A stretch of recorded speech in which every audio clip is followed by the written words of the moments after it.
With Broken Truth, this is John Davidson, and today I'm joined by Christine Dolan, investigative journalist, and Abraxas Hudson. Abraxas is the president of the Delaware Medical Freedom Alliance.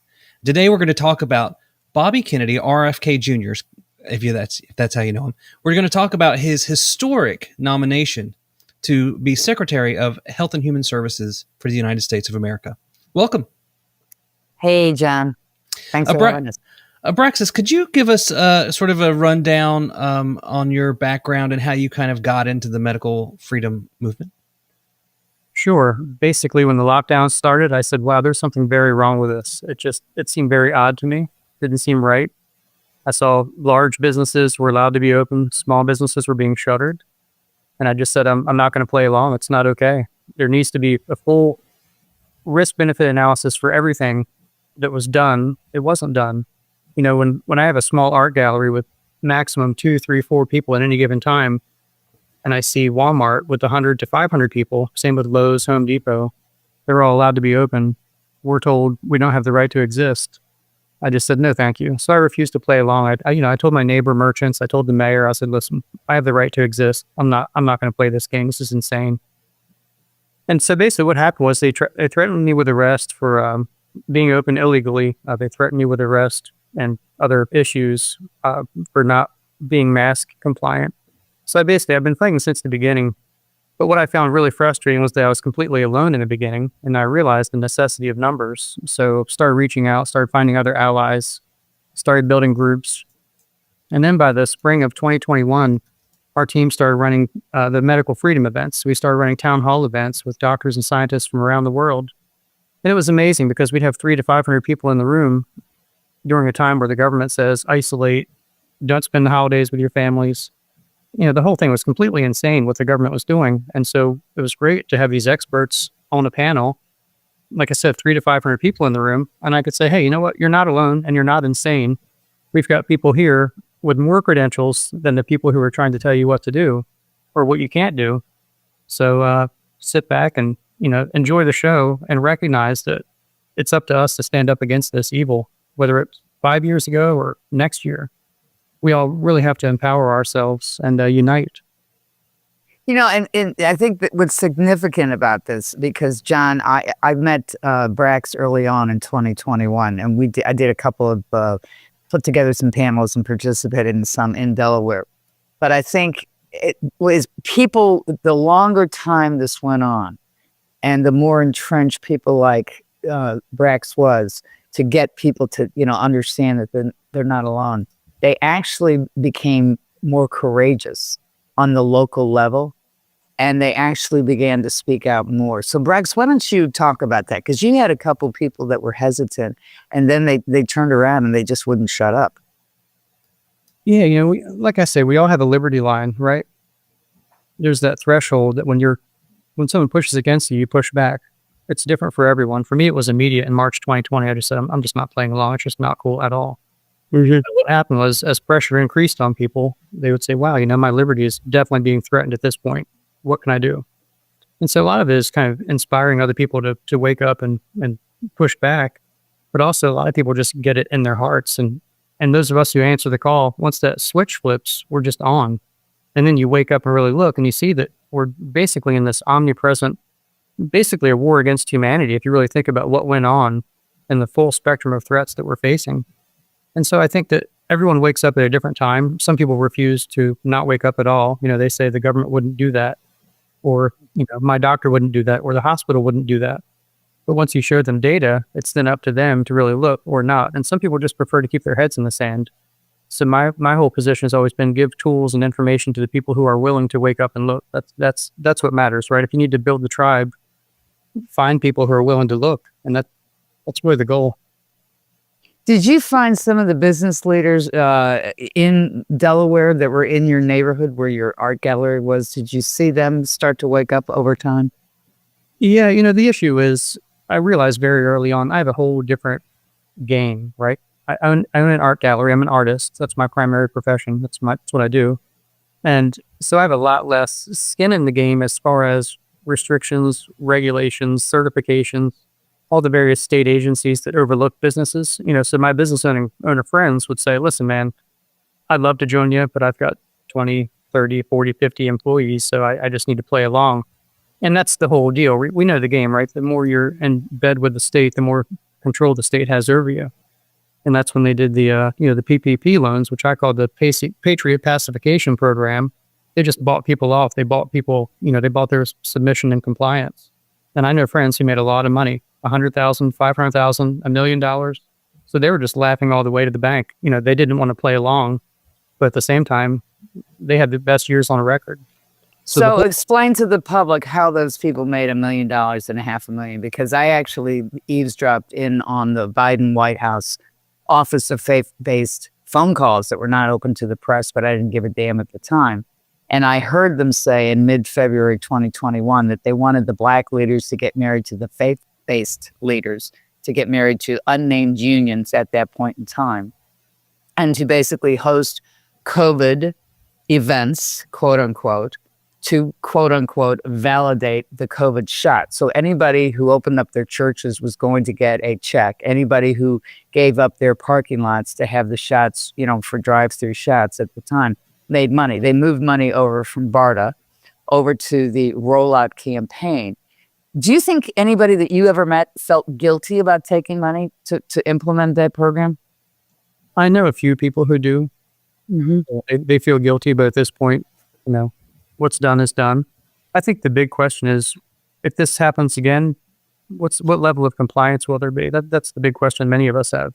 It's like the nature of this call, right? We need someone in office running the HHS, which oversees FDA, CDC, NIH, 11 agencies apparently. We need someone in there who is actually going to not suppress dissenting voices, who's going to throw the truth on the table and hit it with a hammer, light it on fire. The whole issue is we need open discussion. That's how you actually solve problems in this world. So, we hope that people will push back next time. It would be much easier to push back if there's less to push back against. And that's why someone like RFK at the top, who's willing to have an open discussion about all these issues, would make a huge difference. Because let's face it, it's, we're coming up on 5 years now. We've got plenty of data to show that the rebels have been 100% correct since the very beginning, all the way back to the beginning of the lab leak theory, the whole thing, right? So we know we've been right. So where's the official apology? Where's the accountability? The people who were wrong were very wrong, and there are many lives that were lost, businesses that were lost, families that were destroyed. The collateral damage, well, it was actually direct damage because I view it as an attack on humanity.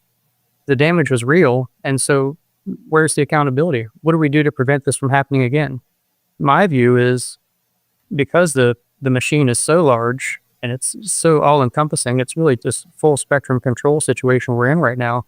It really just comes back to us individually building local groups, building local awareness, sharing information. It's basically right back to the beginning. So as much as I would love for RFK to be confirmed, to have a real voice of reason, to look at all angles of these issues, we all need to make sure we take responsibility ourselves for the future that we want. How is Delaware in terms of, the average person and their awareness of their own freedom? Absolutely. I mean, since Biden was from Delaware, did you find that it was harder than people in other states, what you were dealing with when you encounter people in the street? I have been very, very consistently attacked. It's pretty horrifying, but it's just sad, right? We have a small microphone. Their doctor, the state, the federal government, all of the media were in full alignment because they were all paid off again, right? So it's like you either have people who are paid off or they're just unwilling to look at the truth because they wouldn't do that. So yeah, I was considered to be a rebel. You're bad a rebel. Absolutely. What kind of attacks did you endure? Verbal attacks, loss of business. People would walk by my gallery and scream. It's really wild. Oh yeah, and I made sure we had press releases for all of our events because I would invite the media, I would invite the public. People need to hear this. We need to increase the size of our microphone. Now there is something very interesting that occurred. Our team, when I say I, it's because I'm the one who's speaking with the microphone. I'm the target primarily, right? So on multiple occasions, we'd have media hit pieces afterwards, and I would contact the journalist and I'd say, listen, I don't really know where this is coming from, but here's the deal. You've got it wrong. You need to be on the right side of history. So you can tell me I'm just an artist. But the truth is, I'm doing your job. What happened to journalism? Right. We've got people like, Christine and you, John. I'm so grateful for the people who are the brave truth seekers and truth tellers, because so many journalists just fell flat on their faces, did not do their job. But the very interesting thing is, basically all the journalists who were hard against us and, tried to make us out to be terrorists came back and thanking and apologized later. So Really? very interesting. Yeah. Have they changed their reporting in locally? But they have come back, because I saw that with friends of mine at the networks very early on in 2020 and 2021. They would say to me, Christine, be careful. And I'd say, well, this is just evil. I mean, we just, Ephesians 6, buckle up, let's do it. And, there were even lawyers who came to me and said, Christine, be careful. And I thought, well, this is just pharma. This is just K Street. I mean, I've covered politics forever. This is just it's like covering the mafia, for God's sakes.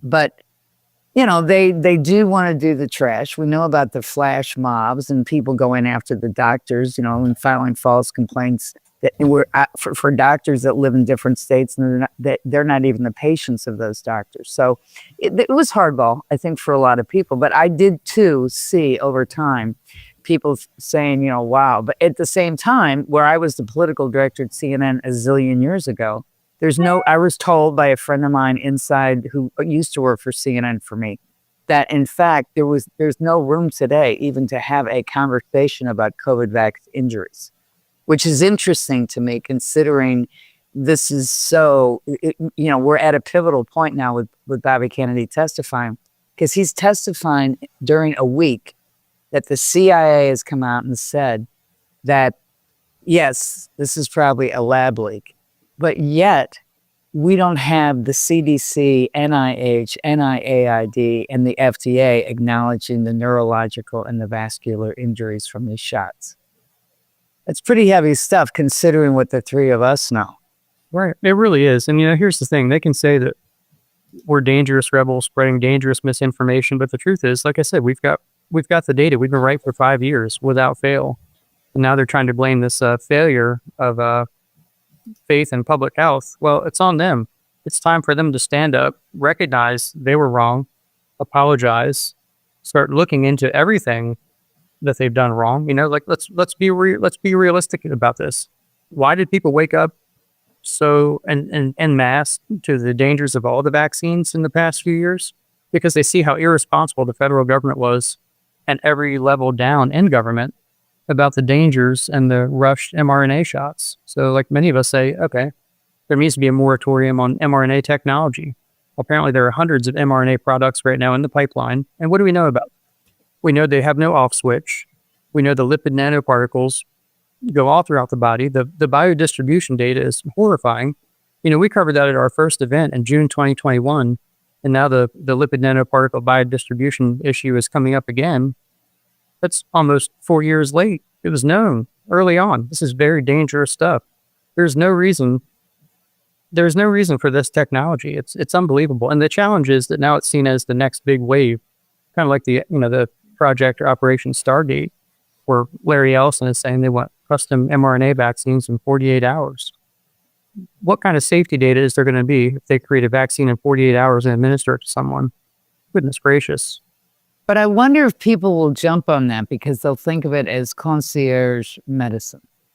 Well, exactly right. So let's talk about it, though. Like I said, when you have regulatory agencies who are not doing their job, they're not protecting us from dangerous products. Of course, if someone is told it's great, most people will believe it if it's on the evening news and their doctor tells them. That's why it's up to us rebels to grab the microphone and say, hang on, just stop. Let's talk about this. Well, that leads us to the whole conversation of what Senator Ron Johnson from Wisconsin is doing, who has hosted roundtables on COVID vax injured as well as on the medical profession. And he's going to continue holding Senate hearings going into this year, because he is very much for taking ads off television. Mm-hmm. And we have lived through, since the 1980s, the television ads, and now we've lived through 25 years of having them on the internet as well.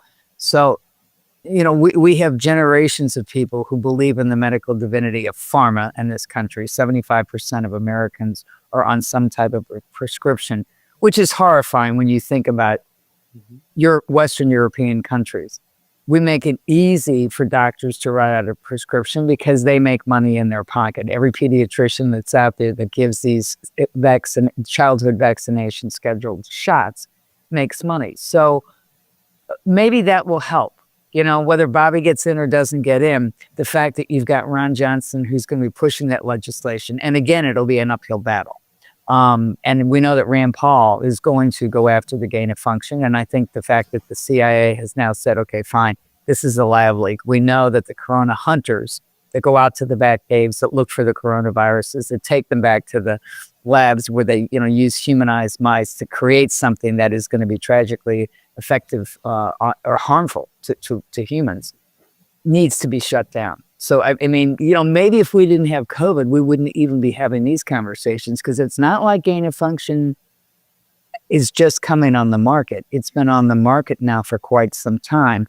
And it was, you know, the gain of function program for these labs, a lot of it's been done internationally. It's not just the U.S., it's not just China, it's not just Ukraine. Norway's in there as well, is giving money to it. So we have the Wellcome Trust, we have the Health Alliance now has been depanned financially for the federal government with Peter Daszak. But I think collecting this information and putting it into the context of connecting the dots, people need to know that Peter Daszak worked with Jeremy Farrar, who was with the Wellcome Trust, but now he's with the chief scientist at the WHO. Do you think, Brax, that any of that is resonating with people in Delaware? Well, you know, the number of people who are connecting the dots grows all the time, I would say. So for sure, yes, because it is becoming more mainstream. You know, the value of the dissonant voices was much higher in the beginning because it was so rare to hear us and to hear the experts that we brought on. You know, we would always say, we're not trusting the science as Fauci tells us to do. Number one, he's just one voice. We want to listen to the silenced. You know, in an era of total tyranny, why are you suppressing doctors who are also credentialed experts? Let's give them the microphone. And so, you know, we heard early on from doctors who were basically saying, look, you know, I'm in great danger. Why? Well, because I'm treating COVID effectively and keeping people out of hospital.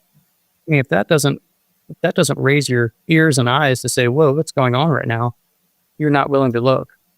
So that was the big deal for us, just really sharing that, hey, you know what? There are strong voices out here who have very valuable truth, and they're being silenced. So pay attention. There's a very dark era occurring right now when you're suppressing dissident voices. That's not America. In America, you have a round table. Everyone comes together.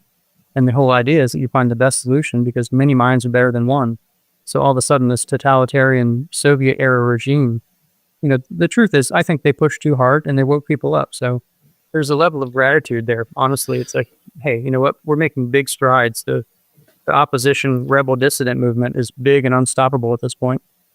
Yeah, you know, we've discussed in other interviews and whatnot that this was almost like a trap was sprung a little early, and we lost maybe one of our legs, but we maybe will survive this as a nation and get smarter so that the next time they being whoever was really pushing a lot of this censorship, lack of informed consent, and experimental medical treatments on the mass population all at once. Whoever was behind that, we need to definitely expose that. But what do you see in the future for this country now that we've gone through this? Do you think that maybe the majority of the population is awake and aware now, so that we're a little more skeptical the next time they come up with a new fantastical bird flu or whatever else it is in their arsenal?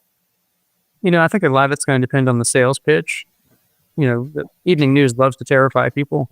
So when you terrify people, many will bend over for tyranny. That's what, you know, one of the most important takeaways I saw over the past 5 years. It's about selling fear, you know. I think the cool thing is now a lot of people know where to go for truth voices. That's very important. So those of us who have established groups and media outlets who have been on the right side of history, you know, we've got the data to show we're right. So next time, I think more people will listen to us. I mean, even myself, I have people who say, you know, I can't say I was all in before, but wow, I'm really grateful because, you know, I only had 2 shots. I'd be on my 11th booster by now if it wasn't for you. And I say, well, good. Thank you. Maybe next time we'll pay attention to the conspiracy theorists, because guess what? We're the ones who do more research than most because we take the time and we're interested. And conspiracy is a federal crime. I don't know why we gloss that over. Well, challenging is a crime now. You're not supposed to, the old adage of what's so important to the journalist is the First Amendment. It's the ability to hold people accountable and Right. also to challenge the narratives. And many people in legacy media that I grew up forget that during the Vietnam War, the Pentagon, there were a lot of people who were covering the Pentagon briefings. And then Walter Cronkite went to Vietnam after the first wave of the reporters went in and came to the conclusion that what they were being told at the Pentagon briefings on a daily basis was 180 degrees of what was happening in Vietnam. And then Walter returned, and he was, the most trusted man in America at that point in time as the anchor of CBS Evening News. And he came out and said, hey, you guys are lying to us. This is not what's happening in Vietnam. And it turned the tide. So I kind of see Bobby sort of like, he's taken the hits, but the evidence is overwhelming. And as you said, Brax, it's an overreach. And as you said, John, they took it a little bit too far.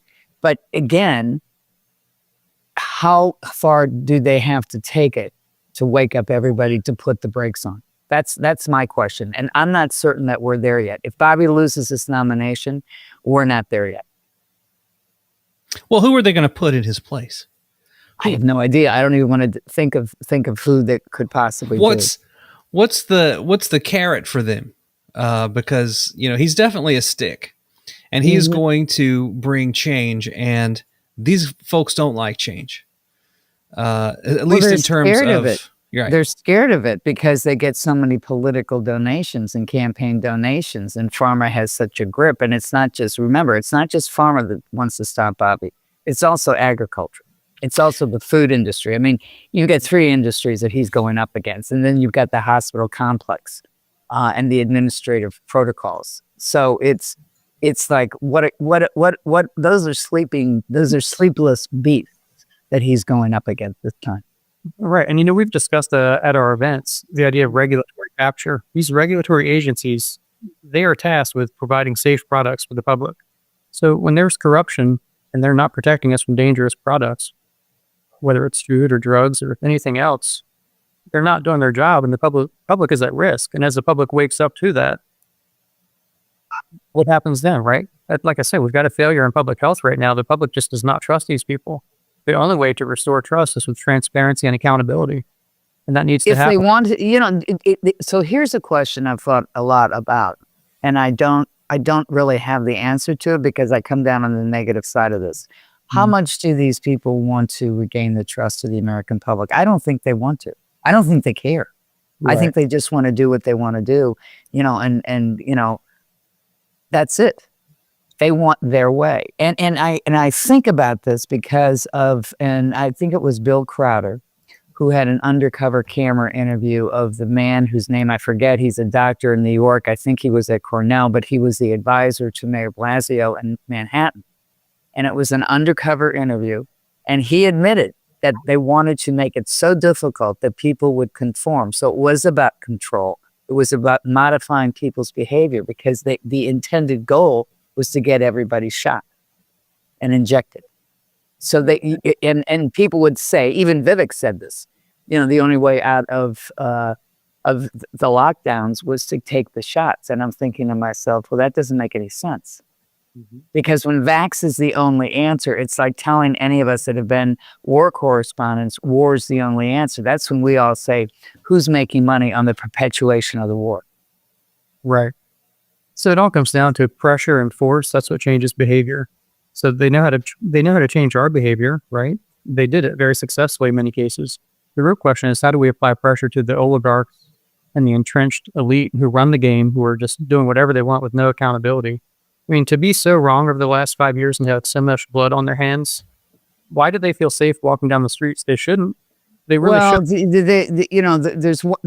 That's when you get into, is this a cabal of malignant narcissists? And the one thing that I think people can agree is that the way to expose narcissists, oligarchs, is to expose them.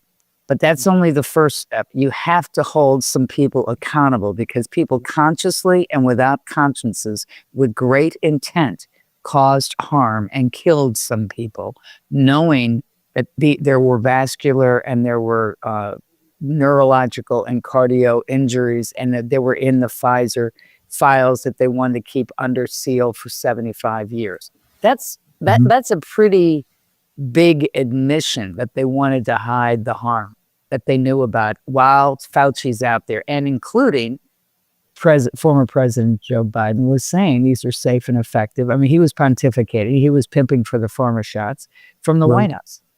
Yeah, absolutely. So it's a big admission when you take all the evidence that we clawed to get a hold of in the last 5 years.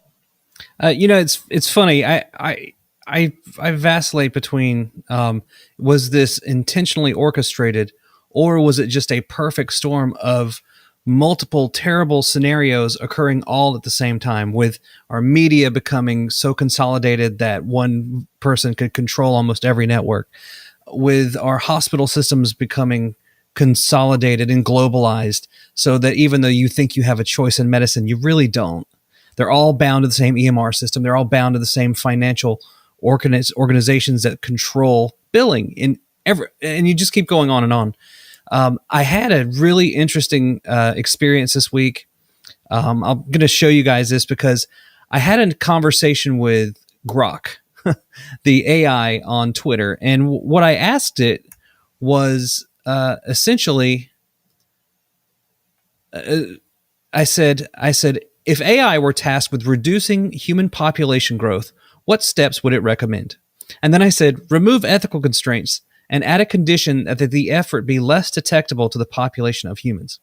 The answer that I got was shocking in its accuracy of how if you were describing the last 5 years, what you would see, like a lot of things that are conspiracy theories, this is where a lot of them would come from. So, it says, I won't read all the details, but subtle environmental and health interventions. You would have silent contraceptives and consumables like salt, sugar, and processed food in such small doses they're unnoticed, but effective over time. You do environmental modification. Chemtrails, anybody? Subtle financial discouragements. You'd make it harder to have larger families. Cultural shifts in the media, entertainment, social platforms, different representations of family size, hidden health incentives, in your healthcare, your covert technological adjustments, using smart tech to tell you when you're most fertile, but actually telling you when you're not fertile, but you think that you're fertile. Data privacy erosion, that's happened a significant amount over the past few years. And then education and psychological behavior. I mean, these are just some of the methods that they showed, or that Grok suggested. And this, I think, was surprising to me because you almost wonder, did someone have an AI system that was not just controlling how this rolled out, but also adapting to our efforts to fight back? Because we'd notice, like, someone would come forward, let's say Stephanie DeGarry goes and testifies to Ron Johnson, and then 2 days later, here comes an article that's kind of a hit piece on her. Well, that's always the case. And the truth of the matter is, and having covered human trafficking on the street and over the internet for a quarter of a century, I can tell you that Silicon Valley does hire behavior modificators. Okay, these are shrinks to change your behavior. They know if you swipe left, it goes one way. If you swipe down and up, if you become addicted to it. Okay, that is what the big tech is all about. We know that when Jerry Ferrar was mentioned to be the new chief scientist at WHO, that they hired a woman who is, quote unquote, a psychiatrist or psychoanalyst, whatever she is. But again, a behavior modificator from the UK. So this is not, we know that when they want to change the behavior of people, they will rely on what they call behavioral scientists, but they're really shrinks who want to change people's behavior. This is not the first time they have done this. Our government worked with big tech during Arab Rising back in 2010 and 2011. When people say that Arab Rising was spontaneous when the fruit cart guy set himself ablaze, that's not true. Our U.S. government, the USAID, actually worked closely when Hillary was Secretary of State. She was running a war out of the State Department with the blessings of Leon Panetta as well as President Obama at the time. They actually trained people on social media. They brought the international crowds together that go to places like Lithuania or Latvia, and it would be our taxpayers' money training social media people to hold their governments accountable. Civil societies was the word that they used. The truth of the matter was that that's not exactly what was going. That was not reality. It was civil dissidents being trained how to use social media to overthrow those despots like Gaddafi, like Mubarak, like whatever his name was in Tunisia, to overthrow those people according to our foreign policy. So we have been engaged in this for a long time. Yeah. And this is what, but we usually did this kind of nonsense overseas. This time around, they put it on our soil. So that which we have modified, implemented, spent money on, we then turned it on our own people. And I think to me, that was the most frightening experience for me, because I've seen this in third world countries. But what I saw in 2020 and 2021 was frightening to me. I never thought that I'd see this in my own homeland. Yeah, that's exactly right. I started giving that speech back in the spring of 2020. I said, we do color revolutions all over the world. It's what we've been doing since the inception of the CIA. And welcome, you just woke up in a minefield. The U.S. has set its sights on you. They're declaring war on America and on you individually. And you need to wake up to what's going on. And again, those of us who have dug down these rabbit holes for years, we saw this coming from 1,000 miles away. It was just a domestic color revolution and war against humanity. It's quite horrifying if you really are willing to look at it. And so I wanted to talk about something that was mentioned just a moment ago. So a lot of people know about Event 201, the pandemic training exercise that occurred in October 2019, just before the, Corona Games began. Mm-hmm. The idea that the CIA needs to be involved in a respiratory illness wargaming scenario is very strange, right? But there's another document that people need to look at, I think. It's called SPARS 2025-2028. It was written in 2017, put out by Johns Hopkins, and it very precisely predicts everything that went on during the COVID era, from the dissident voices who were later found to be right. It talked about anti-vaxxers. It talked about the whole game. And so like what you're saying, they war game these scenarios.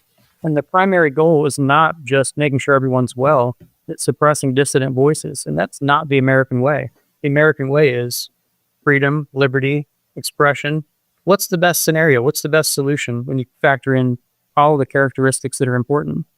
It's not just top-down pressure forcing everyone into compliance. That's not the American way. And that's what inspired many of us to stand up. And we also have grown up in a country where getting second opinions for any kind of medical operation or medical treatment has always been the American way. So when you have this little man, Fauci, tell you that he is Mr. Science and he's going to make one shot conforms to everything, it was a compounded experience I had in 2020. And when I got to the point where he was recommending remdesivir, and somebody I love died from remdesivir in a clinical trial in 2018 pre-COVID, I was thinking to myself, well, that was 3 days. And this is what they're recommending for people in the hospital. And doctors are telling me something different. And nurses are telling me that the ventilators were not working. I mean, it was just one thing after the other.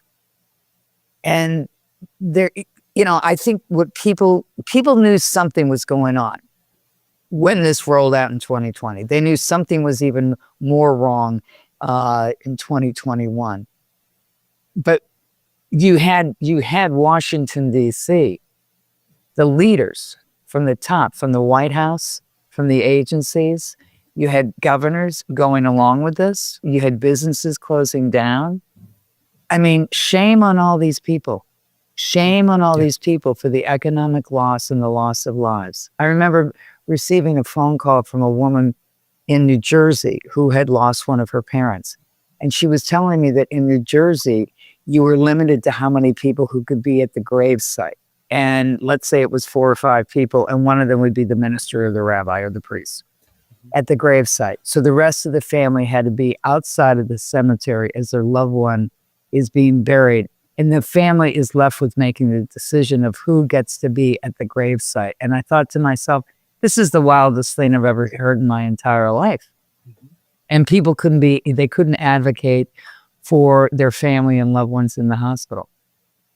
Yeah. I mean, it's when you get down to this is very, very, very dark. Now, And people in power went along with this. you wrote a book about this, right, Christine? Or some of it, the urban. Well, I legends? mean, it's my third book in 1 year doing a presidential campaign. It'll be out in the next couple of months, but it's urban legends. And it's people had said to me, well, the COVID vax injured didn't exist. And I had been talking to them off camera since January of 2021 until June. And one of Fauci's guys referred to them as urban legends, hence the title of the book. But it goes into, the fraud and the lies and the gaslighting of people. And it just so happened in the first 6 months of 2021, most of the people that I interviewed, in fact, were healthcare providers, doctors, nurses, surgeons, dentists, dental hygienists. And they were terrified. They weren't getting the treatment because they weren't getting the FDA to acknowledge that they had multiple injuries. They were neurological, they were vascular, they were cardio, they're all wrapped in. They weren't getting the acknowledgement by their colleagues in the profession to tell them, to give them some treatment. And the FDA, because they didn't acknowledge it, weren't giving protocols to the CDC and hence weren't giving protocols to the hospitals. And you had people like Paul Merrick who were saving people who had COVID in the hospitals being told, no, you have to do the protocols of the hospital he worked at in Virginia. And those protocols were killing people. So you had all this craziness and you had people not acknowledging reality, basically not acknowledging reality. And that's why I think we're still in this tunnel, because these people on Capitol Hill, anybody who votes against Bobby is voting against not getting to the bottom of this, not dealing, because the truth is it was delusional. The policy was delusional and it was fatal for a lot of people, whether it was economics or whether it was losing a loved one. And some of these people who are COVID vax injured today still don't have the treatment. Their lives, some of them are great athletes, and all of a sudden they can't run their marathons. Right. Doctors who are orthopedic surgeons who can't perform surgery, they're now disabled. So I think that there has to be a accountability. And I think that if they vote Bobby in, we're going in the right direction. If they don't vote Bobby in on February 4th, and the hearings are next week, Wednesday and Thursday, we're not going in the right direction. And I would almost say that maybe the biggest fear of Robert F. Kennedy Jr. being Secretary of Health and Human Services is that he would be able to access and release the data on the actual number of injuries, not just injuries, but how many people were targeted, how many people were killed in hospitals using remdesivir, which were the deadliest hospitals. And this is the real data that I want, actually. Which were the deadliest hospitals in the United States? Which medications were most used in cases that resulted in death or near fatal experiences? Which nurses were on staff during these experiences? Which doctors were on staff? I mean, if you really dig into it, you could find a significant number of killers in our country. And that's a big thing. And I think probably more than anything else, I mean, yeah, there's a threat to future income. People are still going to buy drugs. Some people are still going to go for vaccines and whatnot. Some people truly believe in the medical divinity of the white coat. Right. Okay. Some people are basically saying, I knew something was wrong, and I no longer genuflect to the medical divinity of the white coat of somebody who lied to me in the medical profession. At the same time, some people don't have the time and the effort to see what you guys and I have seen. All right. And so we have to be patient for some of those people. But it is the responsibility of elected officials who vote for the Secretary of Health and Human Resources to get their act together. And they have the wherewithal to get to the bottom of the truth. For all those people who came out and said this was not a lab leak. The reason why they wanted to dissuade people from the lab leak is because if it were lab leak, then all of the billions of money that went into all this crazy Frankenstein science we call coronavirus research to predict pandemics, well, they failed. that model for their existence. The mission of the statement was to prepare people for this. Well, they didn't do such a good job. They said that the shots were safe and effective. That was a lie. They were not safe and effective for everybody, because you can't make a one shot fit all, because that's not informed consent. And and you're nuking the patient-doctor relationship. And this country has always believed, even though it's addicted, I mean, our consumption of pharmacies, I think, is one of the highest in the world. We also used to have the medical autonomy. And that's what we don't have. We have to get back to that patient doctor, and we have to stop going after these doctors who make exemptions that are medical exemptions. And now we have medical boards. The Federation of State Medical Boards goes after those doctors. So all of this needs to be dismantled. And that's why Bobby needs to be in there as HHS secretary, because he understands this. He understands this is a massive cabal. This is a massive capture. This is a massive corruptive model that needs to be stopped. It truly is. And it goes way beyond the COVID era. It goes way beyond the shots. It goes way beyond the poisonous remdesivir. Now, do you know if they're still administering that in the hospitals? Oh, yes. Exactly. Yes. It's extraordinary to me. It's extraordinary. I mean, there's so much news that's out there. I mean, those hospital administrators, and many of them these days are, they don't just have their MDs. Many of them have their MBAs. So this is a for-profit, reoccurring economic model they want to keep going. Yeah, the VA hospital is using it right now. Mm-hmm. We heard that earlier today, in an interview. We know what's amazing about that. 3 years ago, one of the slides I would put up on the screen at our events was a VA hospital study showed that remdesivir was not helpful. It's deadly. It leads to extended hospital stays. It's unbelievable, right? It's nuts. I mean, I had people I know tell me, hey, my dad's in the hospital with COVID. I'd say, do not allow them to administer remdesivir. I'm going to send you data. So I'd send them the data. I've got, data everywhere. I just send out packets nonstop to people. I'd say, look, read this to the doctor, preferably video him or her saying, look, under no circumstances is my family member to receive remdesivir. We know it's deadly. Knock it off. We also know you're financially incentivized to administer it. Do not do it. Now, some people said they did that, and I heard this on multiple occasions. The doctor walks out and the nurse says, oh my God, thank you so much for saying that. This is terrible. I really don't like administering this. It's like, goodness gracious. Well, not only that, we have cases now where, in fact, the families have given the orders, not just don't give my loved one remdesivir, but don't give them any other 4 or 5 that have the same effect.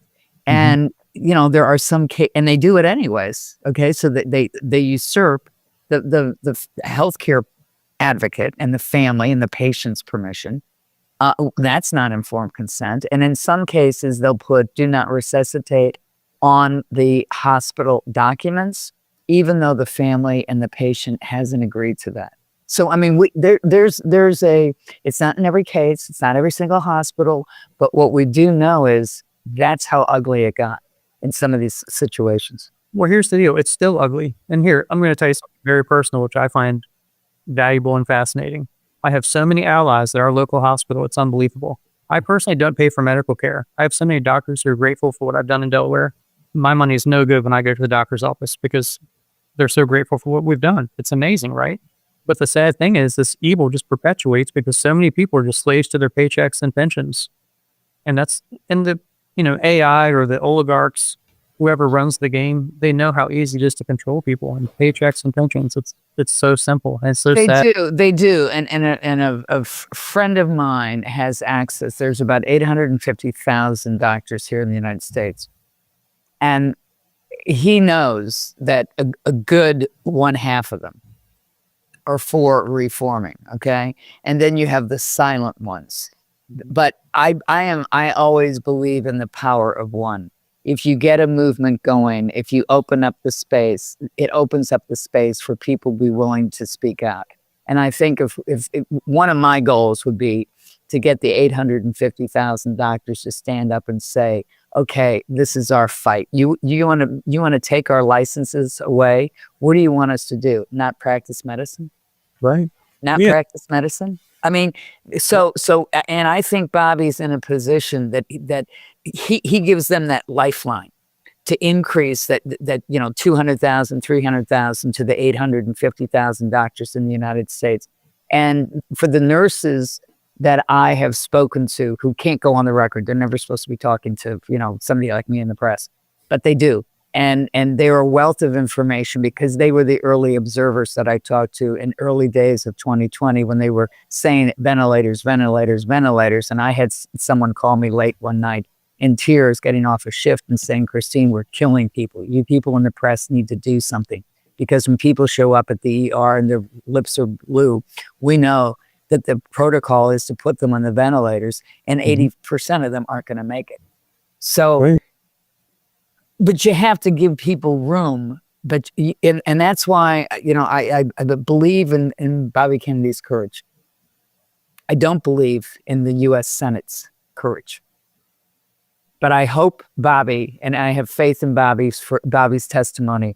I think he's going to be as courageous as he was when he went before Jim Jordan's weaponization hearing, within the last 18 months. And he smacked these people back. Because I think Bobby knows more than most people on that health committee on the Senate side. Yeah, absolutely. And if they don't want to vote for him, what are they voting against? So you don't want transparency? They're voting against their constituency. They're gaslighting the people and their constituency in their states who have been harmed, the people who lost their businesses. They're basically saying, oh, no, we're going to go along with the status quo. We're going to have this storm happen again. So anybody who votes against Bobby, to me, doesn't believe that anything was wrong or doesn't have their moral courage and is only worrying about themselves. Because if we don't want this storm to ever happen again in America, we have to have more Bobby Kennedys out there. Yes, we do. Amen. Abraxas, thank you so much for taking time to meet with us. Christine, you as well. And if anyone wants to sort of reenact the experience and trigger your PTSD response, you can go to epidemicoffraud.com and watch my little documentary about all the scandals around hydroxychloroquine that occurred in 2020. And it's a great documentary that John put together because he got curious and had his own epiphany working in the entertainment world out in California. Yeah, who knew? Who knew it would happen to me? But thank you both so much, and we'll see everyone later. Have a wonderful night. Thank you. Thanks, John. Thanks, Brax.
you.